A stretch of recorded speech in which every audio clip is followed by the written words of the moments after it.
"Security, remove him. He doesn't belong in this room."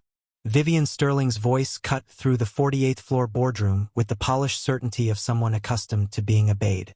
7 minutes remained before a $2.4 billion acquisition vote. Sterling Lux Group had spent decades building a luxury empire. Today, its future would be decided behind glass walls overlooking downtown Chicago. Yet Vivian was not watching the city. She was staring at the black man standing quietly near the doorway, his overcoat folded over one arm, his travel bag at his feet. Marcus Reed wore a charcoal suit, a white shirt, and no badge except a visitor pass clipped inside his jacket. To Vivian, that was proof enough. A visitor, a late arrival, someone who had wandered onto the wrong floor. "Ma'am," Marcus said evenly, "I believe you may want to reconsider that." Vivian gave a quick, humorless laugh. "Reconsider what?" "You interrupted a private board meeting. The adults here have work to do." Around the table, no one moved. 2 security officers near the door exchanged a glance, uncertain whether to approach. The silence should have warned Vivian. It should have told her the room was holding its breath for a reason. Instead, she took it as agreement. At the center of the table stood a brass nameplate turned face down. A few minutes earlier, Vivian had moved it aside without reading it, claiming the central chair gave her the best view of the screen. The leather chair beneath her was wider than the others. Vivian had settled into it as though it had always belonged to her. Marcus looked at the chair, then at the nameplate, then at the clock above the glass wall. 6 minutes and 28 seconds. "You seem very confident," he said. "Confidence is what built this company," Vivian replied. "Not standing around waiting for someone to tell you where to sit." Marcus's expression did not change.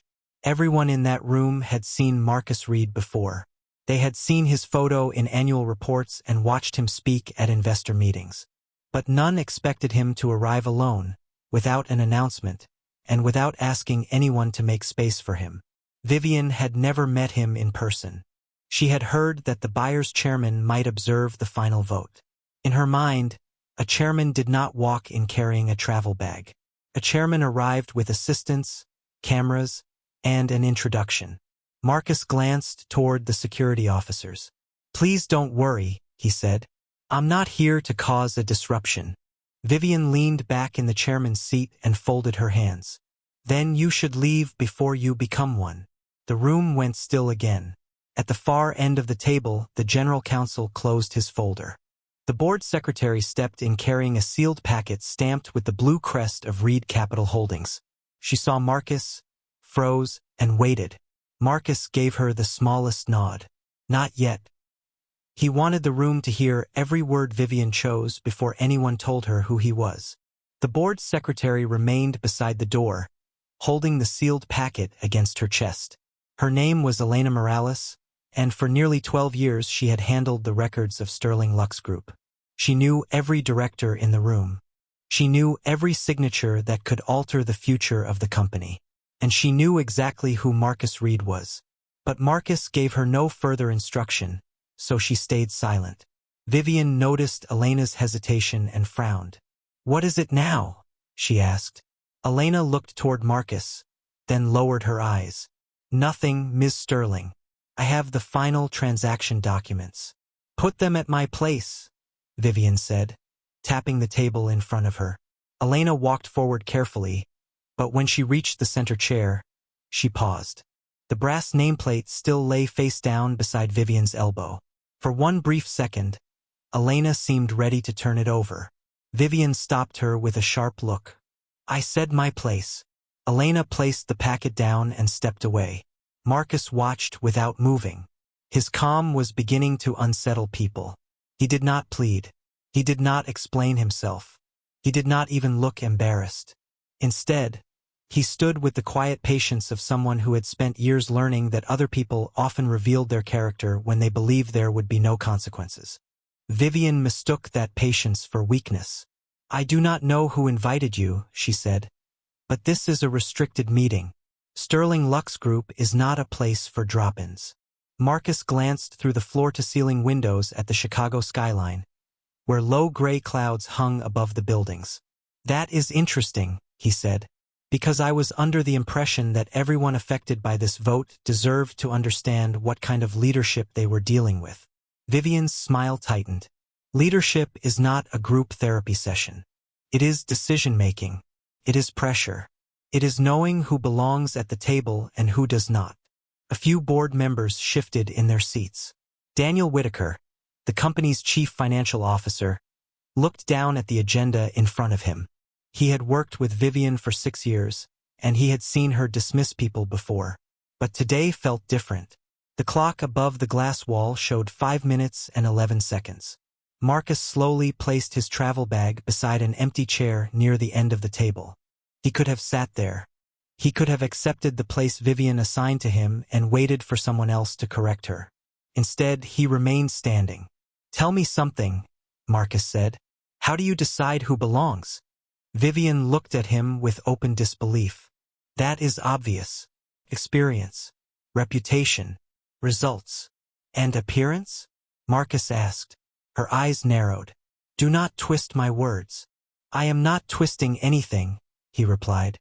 "I am listening." Vivian leaned forward. "You walked into a boardroom without an introduction, carrying luggage, and interrupted a critical vote. You expect people to assume you are important." Marcus gave a small nod. "No, I expect people to treat others with basic respect whether they are important or not." The words landed harder than anyone expected. Vivian looked around the room, searching for support. No one offered it. The silence was no longer agreement. It was discomfort. Elena stood near the wall, still watching Marcus. Daniel finally lifted his head, but before he could speak, the conference screen flickered on. A legal representative appeared from a remote office in New York. Vivian straightened immediately, her confidence returning. "Good," she said. "We can begin. And perhaps someone can finally explain why this stranger is still in my boardroom." The attorney looked directly at Marcus. His face changed at once. "Mr. Reed," he said, "we are ready whenever you are." For the first time that morning, Vivian Sterling did not have an answer ready. Her eyes moved from the attorney on the conference screen to Marcus Reed, then back again, as though the room had shifted around her without permission. "Excuse me?" she said. The attorney adjusted his glasses and repeated himself with a careful, professional tone. "Mr. Reed, the ownership transition documents are prepared. We are ready to proceed at your direction." The boardroom seemed to lose all sound. Vivian sat straighter in the central chair, her fingers tightening around the edge of the table. "There must be some confusion," she said. "This man is not part of our executive team." Daniel Whitaker finally looked up from the agenda. His face had gone pale. Elena Morales stood motionless near the wall, still holding the last set of meeting papers. Several directors avoided Vivian's eyes now, but Marcus did not. He walked toward the table at an unhurried pace, each step quiet against the polished stone floor. The security officers stepped back without being told. Marcus stopped beside the chair Vivian had claimed and looked at the brass nameplate resting near her elbow. Vivian noticed where he was looking and covered it with one hand. "You are making a scene," she said. Marcus's voice remained calm. "No, Vivian. I came here to attend a vote." The scene began before I arrived. Her expression hardened at the sound of her first name. "Do not address me as though you know me." "I know enough," Marcus replied. "I know that 3 people in this room tried to warn you. I know you ignored them. And I know you decided who deserved respect before you knew a single thing about them." Vivian looked toward Daniel, expecting him to defend her. Instead, he looked down again. That small betrayal shook her more than the attorney's greeting.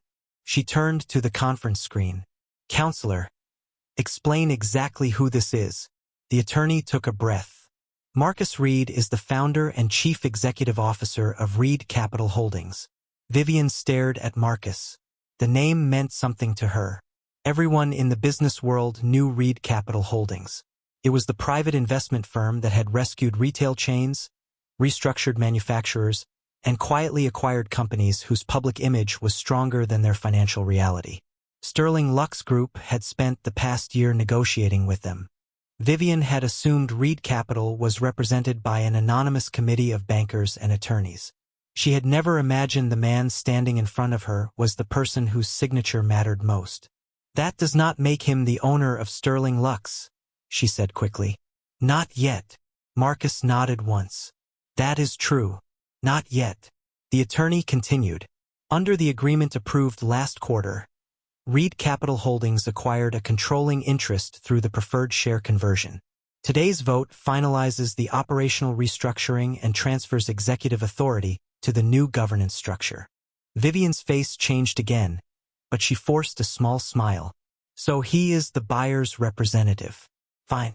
Then we can discuss this professionally." Marcus looked at the clock. For minutes remained. "We can," he said. "But professionalism begins long before someone reveals their title." Vivian tried to rise from the chair, then stopped. Her hand brushed against the overturned nameplate. Slowly, as if the motion required more effort than it should have, she turned it over. The engraved words caught the morning light. Marcus Reed, Chairman. The room remained silent. Vivian looked up at him, and for the first time, she understood that the man she had tried to remove was not waiting for permission to belong there. He had been the person the entire room was waiting for. For a few seconds, Vivian Sterling remained seated beneath the nameplate that now faced the entire boardroom. Marcus Reed, Chairman. The words seemed to change the air around her. She looked at the brass plaque, then at the man standing beside the chair, as if she expected the letters to rearrange themselves into something less threatening. "This is a misunderstanding," she said at last. Her voice was lower now, carefully controlled. "I was not informed that Mr. Reed would be attending in person." Marcus gave a small nod. "That is true." Vivian reached for that answer too quickly. "Then you understand why I had questions." "I understand why you had questions," Marcus said. "What I do not understand is why your questions became conclusions." The clock read 3 minutes and 36 seconds before the vote. No one around the table spoke. Daniel Whitaker shifted in his seat and glanced toward the conference screen, where the attorney from New York remained silent, watching with the stillness of someone who knew the meeting had already changed. Vivian stood at last. She smoothed the front of her ivory blazer and stepped away from the central chair. "Of course," she said, forcing a polite smile. "Please take your seat." Marcus did not sit down. Not yet. He looked at the empty chair, then at Vivian. "Why did you move the nameplate?" Vivian hesitated. "I did not realize whose it was." "That is not what I asked." Her smile faded. "I needed a clear view of the screen." Marcus glanced at the large display mounted on the wall. Every seat at the table had a clear view. Even the security officers near the door could see it. Vivian noticed that everyone had noticed. "I did not think it mattered," she said. "A chair is just a chair." Marcus nodded slowly. "Sometimes it is. Sometimes it tells you who a room is designed to listen to." Vivian crossed her arms. "I have spent 20 years building Sterling Lux Group. I have earned the right to sit wherever I choose." "You built part of it," Marcus replied. "Your work matters. Your title matters. But neither gives you the right to decide that someone else has no place here." The attorney on the screen cleared his throat. "For the record," he said, "Reed Capital Holdings has held 51% of Sterling Lux Group's voting shares since the preferred share conversion closed 92 days ago." Vivian's eyes flickered toward Daniel. "You told me the conversion was procedural." Daniel swallowed. "I told you it altered the governance structure. You said it would not affect my authority until today." "That is correct," Daniel said quietly. "And today is here." The meaning of those words settled over the room.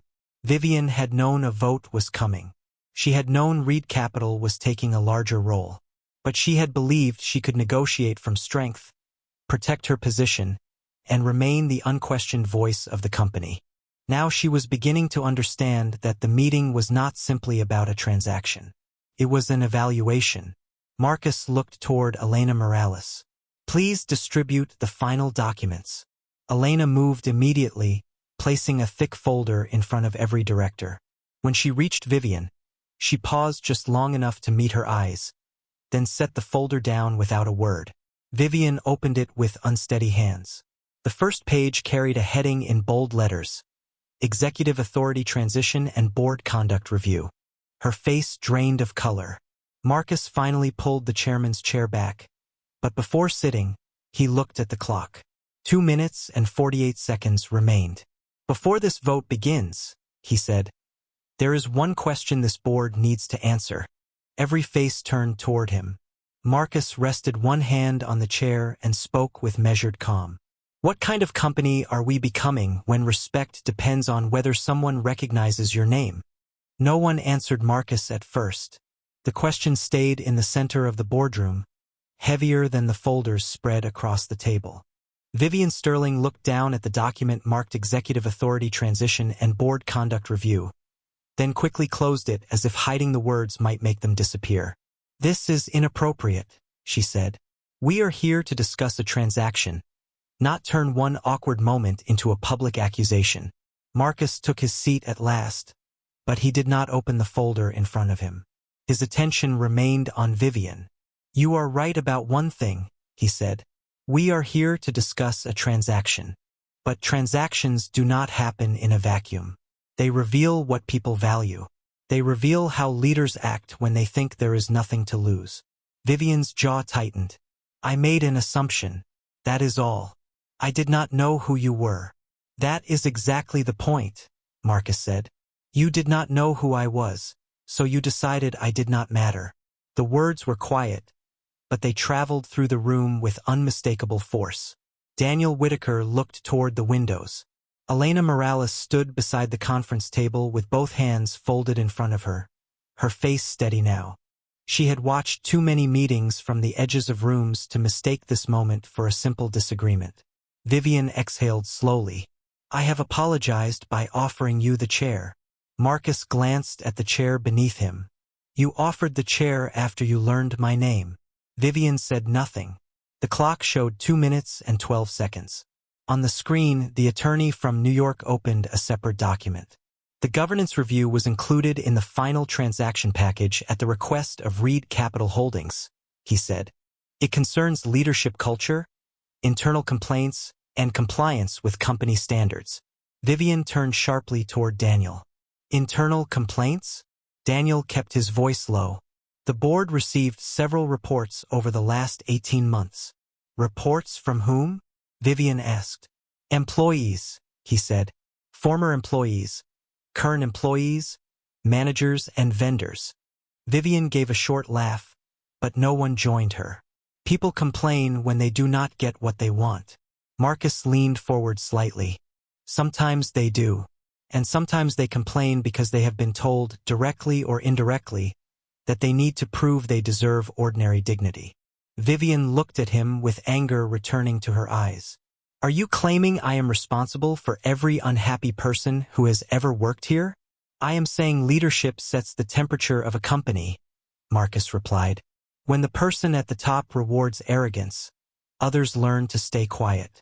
When the person at the top judges people by appearance, title, accent, or assumptions, everyone below learns that respect is conditional. The attorney continued speaking from the screen. The review does not determine guilt. It establishes an independent process. During that process, executive authority may be temporarily reassigned under the new governance agreement. Vivian's eyes widened. Temporarily reassigned to whom? Marcus did not answer immediately. He opened the folder in front of him and turned one page. To an interim leadership committee, he said. Daniel will manage financial continuity. Elena will oversee board records and employee reporting access. And an outside compliance firm will conduct the review. Vivian stared at Elena, then at Daniel, as if she had been abandoned by people who had once stood behind her. You planned this, she said. Marcus met her eyes. I planned to protect the company. What happened before I entered this room was your choice. The clock reached 1 minute and 30 seconds. Vivian looked around the table and saw no sympathy, only discomfort, concern, and the beginning of accountability. Marcus rested his hands on the polished wood. The vote will still happen, he said. But before anyone signs anything, This board will decide whether profit is enough, or whether character still belongs in the definition of leadership. The room held its silence as the final minute approached. Vivian Sterling stood beside the chairman's chair, her shoulders square but her confidence beginning to fracture at the edges. For years, she had been the person who filled every silence first. She was known for quick answers, sharp negotiations, and a polished certainty that made people second-guess themselves before they ever challenged her. But now every person at the table had a folder in front of them, and every folder contained a record she could no longer control. "This is not leadership," Vivian said at last. "This is an ambush." Marcus Reed looked at her without anger. An ambush would mean you had no chance to make a different choice. Vivian's eyes narrowed. "You came here in disguise." "I came here as myself," Marcus replied. "You decided I was someone else." The distinction landed quietly, but it was impossible to ignore. Daniel Whitaker lifted the first page of the governance review and spoke carefully. "The process is not based on one meeting. The board has documented concerns from multiple departments.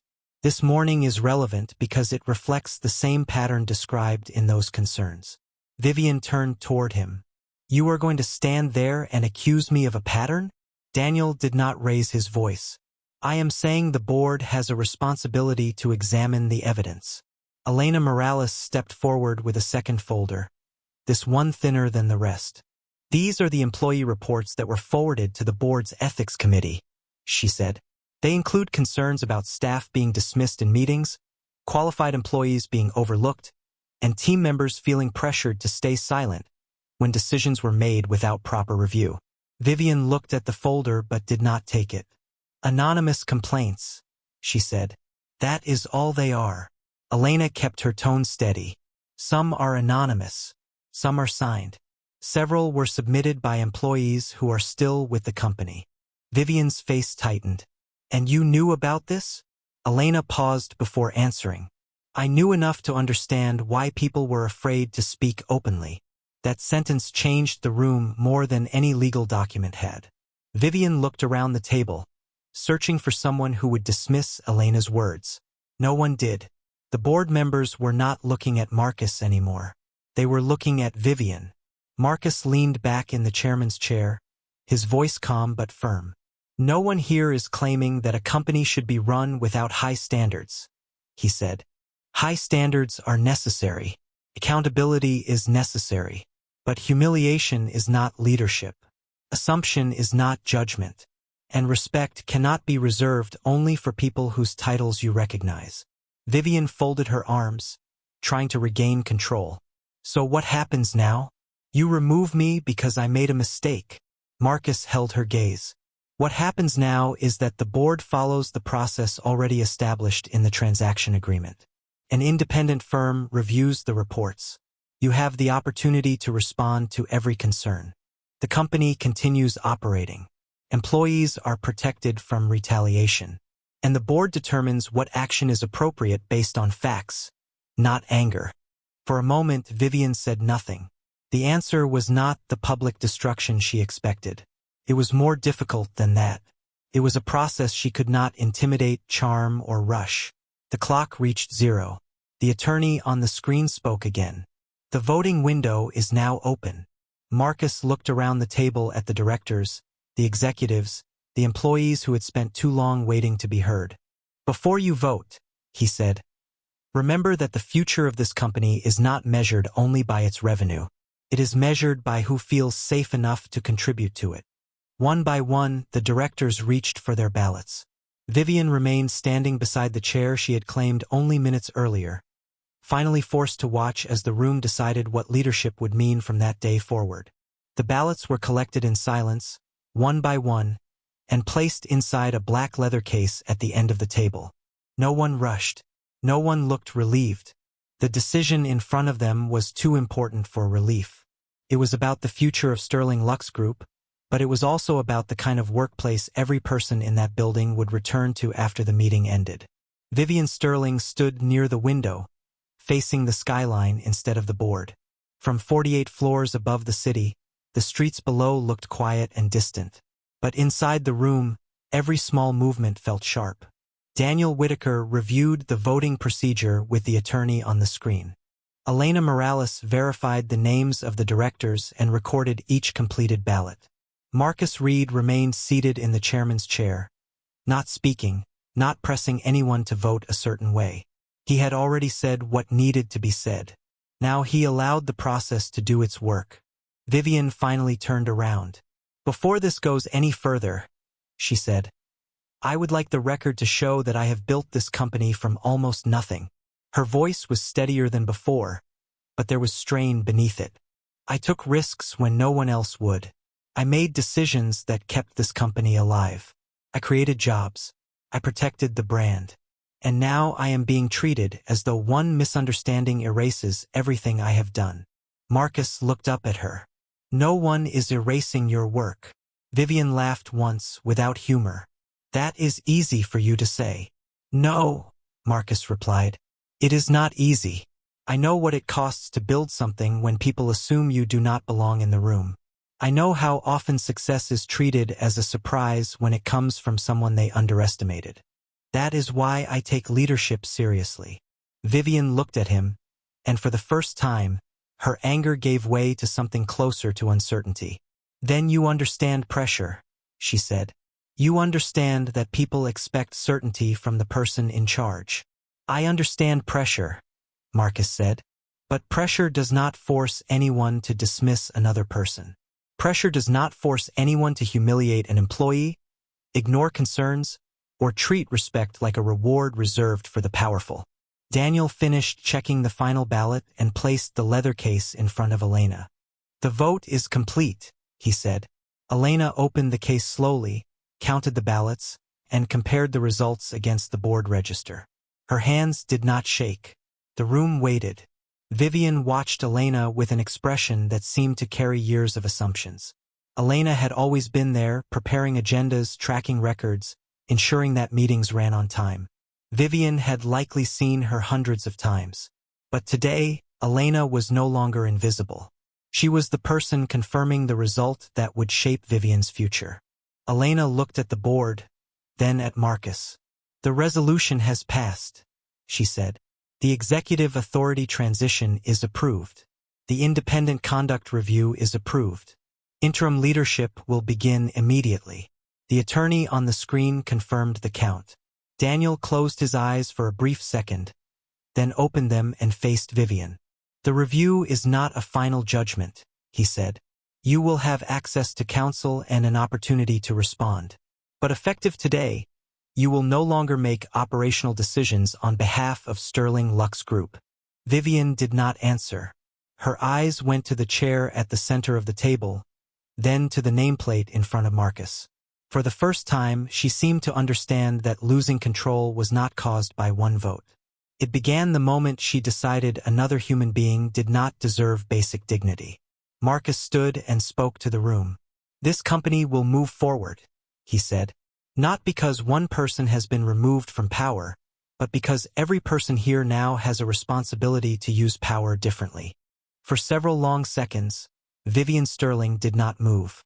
The boardroom had always been a place where she directed the pace of every conversation, where people waited for her approval before speaking, where even small decisions seemed to circle back to her. Now the room had changed without raising its voice. The directors were gathering their folders. Daniel Whitaker was reviewing the transition schedule with the attorney in New York.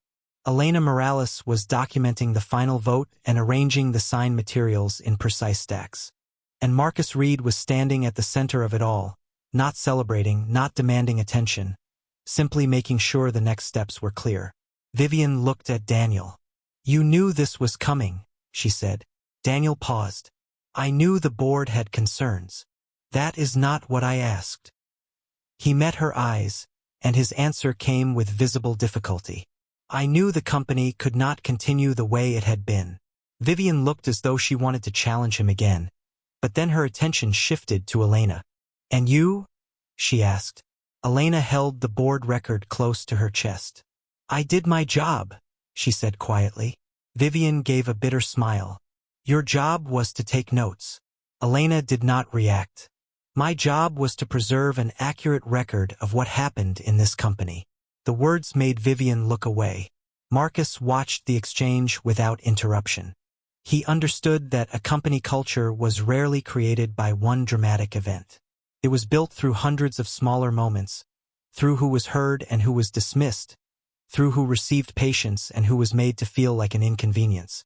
This morning had exposed something that had been present long before he walked through the door. Vivian turned toward Marcus. Her voice was softer now, but still guarded. "What do you want from me?" Marcus considered the question before answering. "I want you to understand that this is not about what I want from you. It is about what the company owes its people." Vivian looked at the floor. "You think I do not care about the people here. I think you became used to measuring people by what they could do for you," Marcus said. "And when you do that long enough, you stop seeing them clearly." The room remained quiet, but the words did not feel like an attack. They felt like a truth Vivian had avoided hearing. The attorney on the conference screen spoke again. "The independent review team will contact all relevant parties within 48 hours. Ms. Sterling will receive a written outline of the process, her rights, and the expected timeline." Vivian nodded once, though her face showed no acceptance.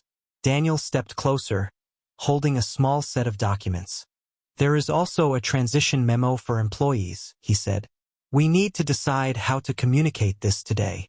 Vivian looked at the papers but did not reach for them. Marcus did. He read the first page, then placed it back on the table. "The message should be honest," he said. "We do not need to speculate. We do not need to shame anyone. We tell employees that the company is moving through a leadership transition, that an independent review is underway, and that every employee has a protected way to speak without fear." Elena looked at him with a quiet expression of relief. For years, employees had been told that concerns could be raised. But many had learned that raising them could come with a cost. Marcus understood that policies meant little if people did not believe they would be protected. Vivian finally looked at the chairman's chair one more time. Then she picked up her portfolio, straightened her blazer, and walked toward the door. Before leaving, she stopped beside Marcus. "You could have embarrassed me," she said. Marcus looked at her calmly. "You embarrassed yourself when you decided respect had to be earned by a title." Vivian said nothing. She walked out without another word, and the door closed quietly behind her. Marcus turned back to the room. "All right," he said. "Now we begin the harder work. We build a company where no one has to prove they belong before they are treated like they do." By early afternoon, word of the leadership transition had moved through every floor of Sterling Lux Group. It traveled quietly at first, through whispered conversations near elevators. Unread messages suddenly marked urgent, and employees staring at the company-wide notice that appeared in their inboxes just after noon. The message was brief. It stated that executive authority had been transferred to an interim leadership committee, that an independent review was underway, and that employees would have confidential ways to share concerns without fear of retaliation. For many people, it was the first time they had seen those words written with such clarity. On the 26th floor, a junior merchandising manager named Tasha Grant read the message twice before closing her office door. She had worked at Sterling Lux for 4 years. She had once presented an idea for a new customer campaign, only to have Vivian dismiss it before she finished her second sentence. Afterward, a senior manager had advised Tasha not to take it personally. That was just how things worked, he had said. Tasha had learned to speak less in meetings after that. Across the building, dozens of employees had their own versions of the same memory. A suggestion ignored. A question treated like a problem. A promotion that seemed to depend less on performance than on who was allowed to be seen and heard. By 3 o'clock, Marcus Reed stood in the company auditorium with Daniel Whitaker and Elena Morales beside him. The room was full, but it was also streamed to employees working remotely across the country. Marcus looked out at the faces before him and understood that trust could not be restored by one speech. It would take time. It would take decisions. It would take people seeing that the rules applied even when someone at the top did not like the outcome. "I know many of you have questions," Marcus said. "Some of you may be relieved. Some of you may be worried. Some of you may have learned not to expect anything to change. I am not going to ask you to trust a promise today. I am asking you to watch what we do next. The auditorium was silent, but it was a different kind of silence from the boardroom. This was not fear. It was attention. Marcus continued. The review will be independent. No one will be punished for speaking honestly. No one will be expected to carry this company forward alone. And no one should ever have to prove that they belong before they are given basic respect. Elena stepped to the microphone and explained the confidential reporting process in plain language. She spoke slowly, making sure every employee understood that they could use a dedicated phone line, an outside reporting portal, or scheduled meetings with the review team. Daniel explained that operations would continue, paychecks would continue, client commitments would continue, and no department would be left without support. When the meeting ended, people did not clap immediately. Then someone near the back began. A few hands joined, then more. It was not loud at first, but it grew until the room was filled with the sound of people recognizing that something had changed. Later that evening, Marcus returned to the 48th floor. The city lights were beginning to appear beyond the glass windows. On the conference table, Vivian's old folder remained where she had left it. Marcus did not open it. He looked instead at the empty chairman's chair, the one she had tried to claim before knowing who he was. He understood that the chair itself had never been the point. The real test was what happened after someone sat in it. And tomorrow the harder work would begin. The next morning, the 48th floor felt different before the first employee arrived. The conference room lights were on, the folders from the previous day had been removed, and the brass nameplate at the center of the table faced the door. Marcus Reed arrived shortly after 8 o'clock with a cup of black coffee and a slim notebook under his arm. He paused outside the glass wall for a moment, looking at the chair that had become the center of so much attention. Then he walked past it and chose a seat halfway down the table instead. Elena Morales noticed when she entered a few minutes later. "You are not sitting at the head of the table?" she asked. Marcus smiled slightly. Not every meeting needs a reminder of who has the most authority. Elena placed a stack of documents in front of him. The outside review team has started receiving reports. More than 30 people submitted concerns overnight. Marcus looked at the stack, but he did not open it immediately. "Are they all about Vivian?" Elena shook her head. "Not entirely. Some are. But many are about managers who copied her behavior. People who believed they could interrupt, dismiss, or exclude others because that was how leadership operated here." Marcus nodded slowly. "That is usually how it works. Culture does not stay in the executive suite. It travels." At 9 o'clock, Daniel Whitaker joined them with the first financial update. Sterling Lux Group was stable. Clients had not withdrawn. Vendors had not panicked. The company-wide message had done what it was supposed to do. It gave people facts without turning the transition into gossip. But Daniel looked troubled. "There is one issue," he said. "Vivian's legal team requested access to internal communications from the past 2 years. They are arguing that she needs the material to prepare her response." Marcus considered that carefully. "That is reasonable within limits. She has a right to respond. But employee confidentiality must be protected." Daniel nodded. "That is what I thought." Elena hesitated, then opened a separate envelope. "There is something else. This was delivered to my office this morning. No return address." Inside was a handwritten note and a small flash drive. Marcus read the note once. Then he read it again. It said that several employees had tried to report concerns months earlier, but their complaints were redirected through a senior executive who was loyal to Vivian. The note claimed that some reports never reached the board at all. Daniel leaned forward. "Can we verify this?" Elena looked at the flash drive. "The sender says it contains email records and internal routing logs." Marcus did not touch it. "We do not assume it is authentic. We preserve it, notify the independent team, and let them verify everything." Daniel looked relieved by the answer. The previous day had taught everyone something important. Anger could create a dramatic moment, but discipline created lasting change. Just before noon, Marcus received a call from the review firm. The lead investigator, a woman named Rachel Bennett, spoke with measured urgency. "We are finding evidence that concerns were not only ignored," she said. "Some employees were discouraged from filing reports at all." Marcus closed his notebook and looked out at the city below. "Then the review needs to go deeper," he said. "Not to punish people for the sake of punishment. To make sure no one is still carrying the cost of staying silent." After the call ended, Elena stood in the doorway.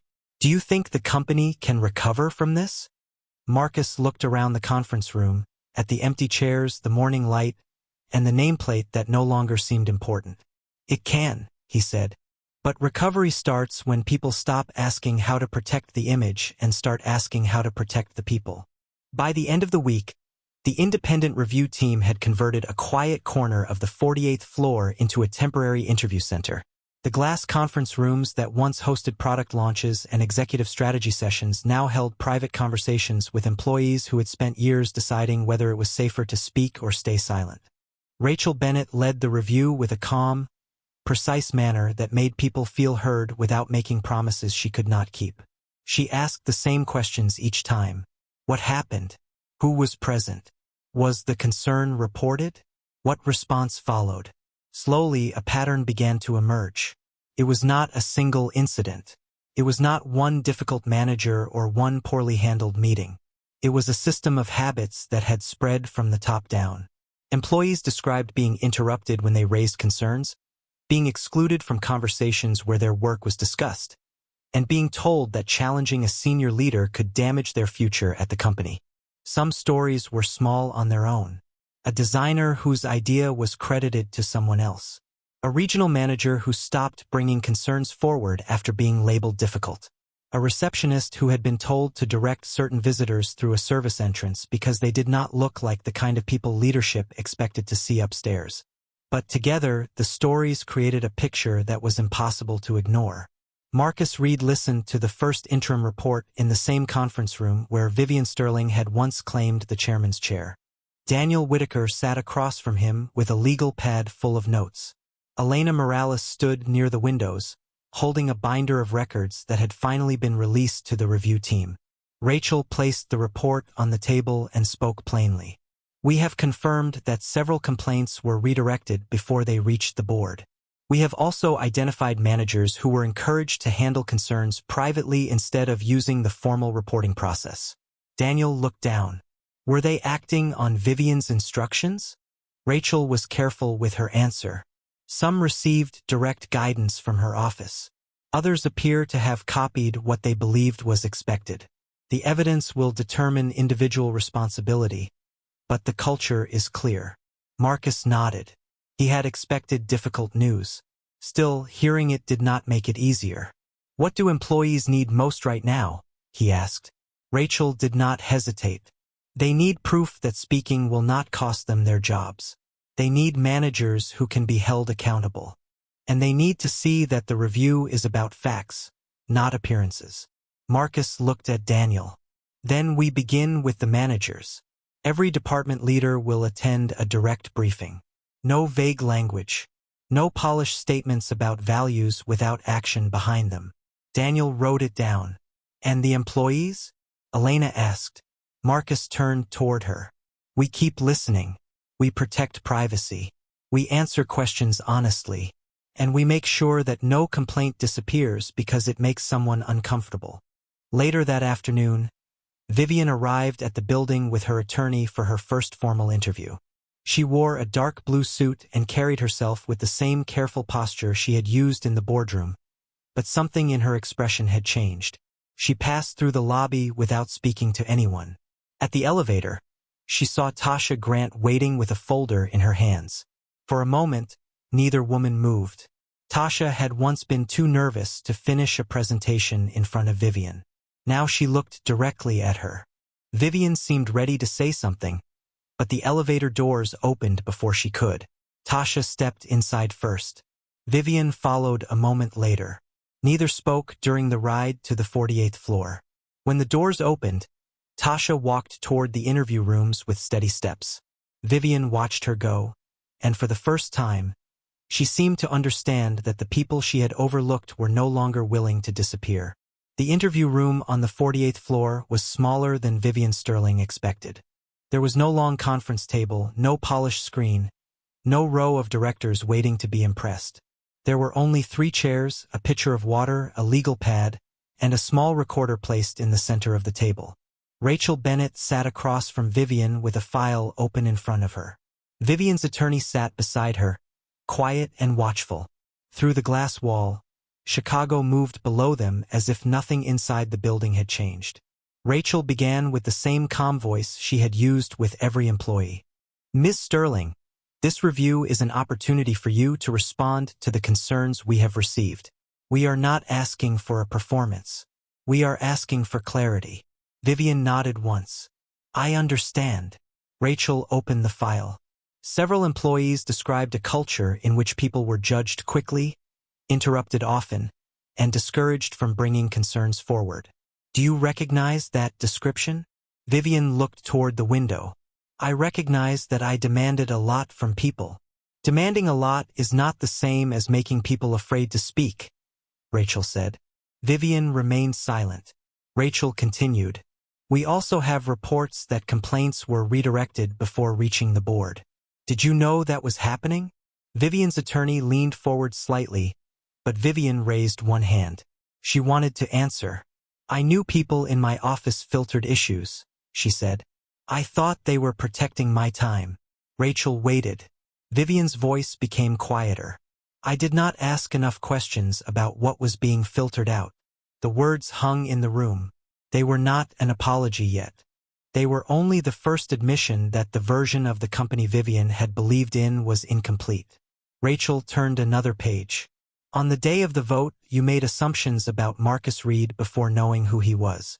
You told security he did not belong in the room. Why? Vivian's expression tightened. For a moment, she looked like she might return to the defenses she had used in the boardroom. Then she looked down at her hands. Because I saw a man who did not arrive the way I expected someone important to arrive, she said. And I treated that expectation as proof. Rachel did not interrupt. Vivian took a breath.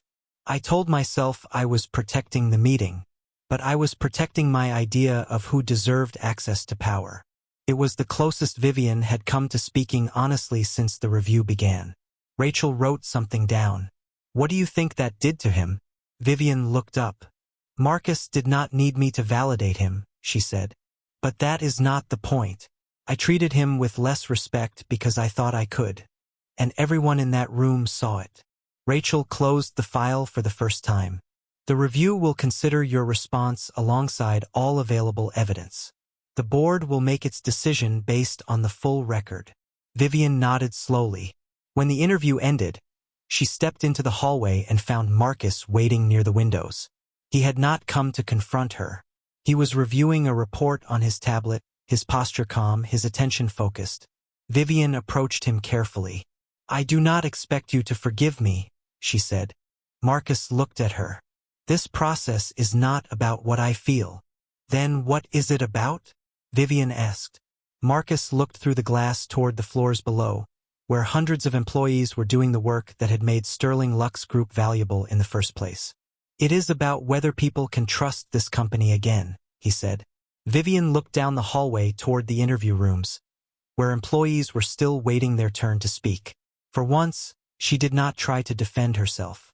She simply nodded and walked away, understanding that accountability did not begin when someone lost power. It began when they stopped running from the truth. 3 weeks later, the final report was delivered to the board of Sterling Lux Group. The independent review had examined employee statements, internal records, reporting channels, meeting notes, and correspondence that had been withheld or redirected before reaching the people responsible for oversight. The findings were detailed, careful, and impossible to dismiss as a misunderstanding. The report did not describe one terrible day or one careless sentence. It described a culture that had been allowed to grow through silence, fear, and the belief that certain people could be ignored without consequence. Vivian Sterling sat at the far end of the boardroom table as Daniel Whitaker summarized the recommendations. Her attorney sat beside her, but Vivian did not look toward him. She listened with both hands folded in front of her. The The board had determined that she would not return to her role as chief executive officer. Her removal was not based on one moment with Marcus Reed. It was based on the full record, the ignored warnings, the leadership practices that had harmed employees, and the responsibility she had refused to see until she no longer had the power to avoid it. Vivian accepted the decision without argument. Before leaving, she stood and faced the room. "I spent too many years believing results justified everything else," she said. "I told myself that if the company grew, then my methods did not matter. I was wrong." No one applauded. No one rushed to comfort her. The room remained quiet because some truths needed silence around them. Vivian looked once toward Marcus. "You gave me more fairness than I gave others," she said. Marcus nodded, but his expression did not change. "Fairness is not a gift," he replied. "It should be the standard." Vivian lowered her eyes, picked up her portfolio, and walked out of the room for the last time. After the door closed, Marcus remained standing near the center of the table. The brass nameplate in front of him still read chairman, but he no longer looked at it as a symbol of victory. He looked around at Daniel, Elena, Rachel Bennett, and the directors who had chosen to act when action became difficult. "This is not the end of the story," Marcus said. "It is the beginning of the work we should have done sooner." In the months that followed, Sterling Lux Group changed in ways that could be measured. Employee reporting systems were moved outside the executive chain of command. Managers were evaluated not only on sales and deadlines, but on whether people on their teams felt heard, respected, and safe to raise concerns. Promotion panels included voices from different departments. Meetings began with a simple rule. No one would be interrupted, dismissed, or treated as invisible because of an assumption. Tasha Grant was invited to lead the new customer strategy division after her campaign proposal became one of the company's most successful launches that year.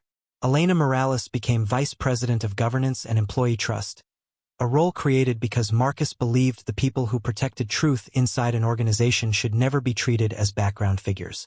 One morning, nearly a year after the vote, Marcus walked into the same boardroom where Vivian had once tried to remove him. A young delivery worker was standing near the door with a package, looking uncertain about whether he should enter. Marcus rose from his chair and walked over to him. "You are in the right place," he said. "How can we help?" The worker smiled with relief and handed over the package. It was a small moment. No cameras recorded it. No board member mentioned it. But everyone in the room understood why it mattered. Real leadership was never about claiming the biggest chair, the loudest voice, or the most impressive title. It was about how you treated people before you knew what they could do for you.